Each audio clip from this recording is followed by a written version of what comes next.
नमस्ते। परीक्षा में दिशा और दूरी वाले सवाल देखकर अक्सर सिर चकरा जाता है ना? लेकिन आज हम एक ऐसी ट्रिक सीखेंगे जिससे ये मुश्किल सवाल भी सेकंडों में हल हो जाएंगे। अच्छा, तो जरा इस सवाल को देखिए। पहली नजर में तो ये काफी डरावना लगता है। इतने सारे घुमाव, ऐसा लगता है कि इसे हल करने में बहुत वक्त लगेगा और वो कंपास वाले मुश्किल चित्र बनाने पड़ेंगे। लेकिन क्या हो अगर इसे हल करने का एक ऐसा तरीका हो जिसमें पेन उठाने की भी जरूरत ना पड़े? जी हाँ, ये मुमकिन है।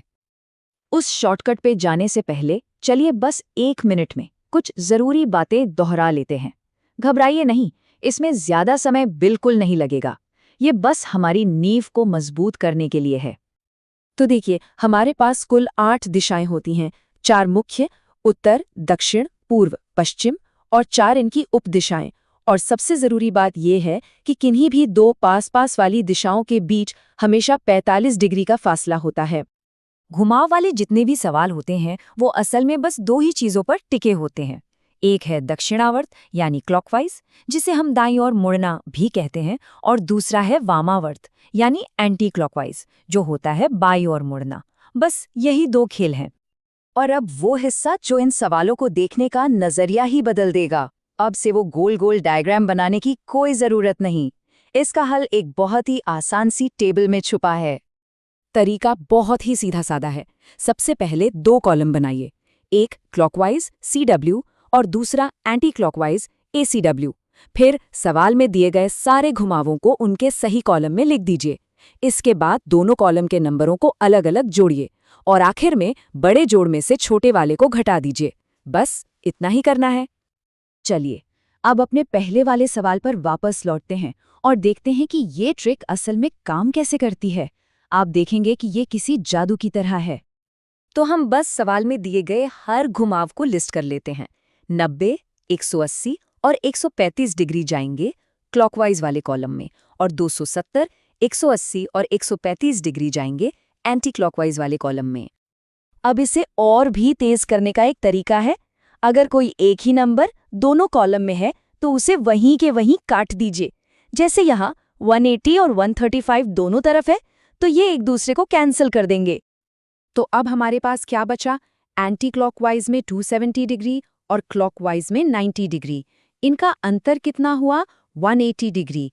और क्योंकि एंटी क्लॉकवाइज वाला नंबर बड़ा था, तो हमारा फाइनल घुमाव भी 180 डिग्री एंटी क्लॉकवाइज ही होगा।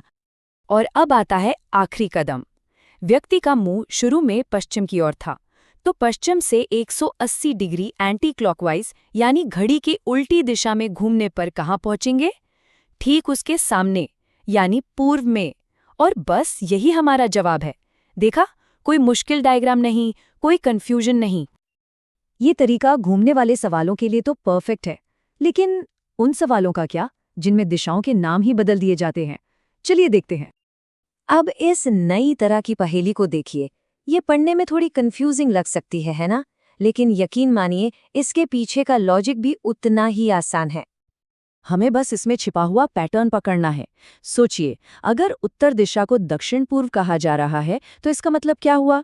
इसका मतलब है कि उसे 135 डिग्री क्लॉकवाइज घुमाया गया है। और हम इसे दूसरे सुराग से कंफर्म भी कर सकते हैं। उत्तर पश्चिम से पूर्व भी ठीक 135 डिग्री का क्लॉकवाइज घुमाव ही है। तो इसका मतलब है कि हमें एक नियम मिल गया। अब बस इसी नियम को उस दिशा पर लगाना है जिसका जवाब हमसे पूछा गया है।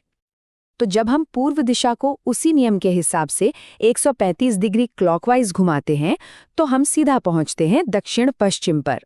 देखा, एक बार पैटर्न समझ में आ गया तो सवाल में कुछ बचा ही नहीं। तो आज की इस पूरी बातचीत से हमें क्या सीखने को मिला? वो कौन सी खास बातें हैं जो अब से हमेशा याद रखनी है? सबसे बड़ी बात यह है कि मुश्किल दिखने वाले सवालों के पीछे अक्सर एक बहुत ही सरल सा पैटर्न छिपा होता है।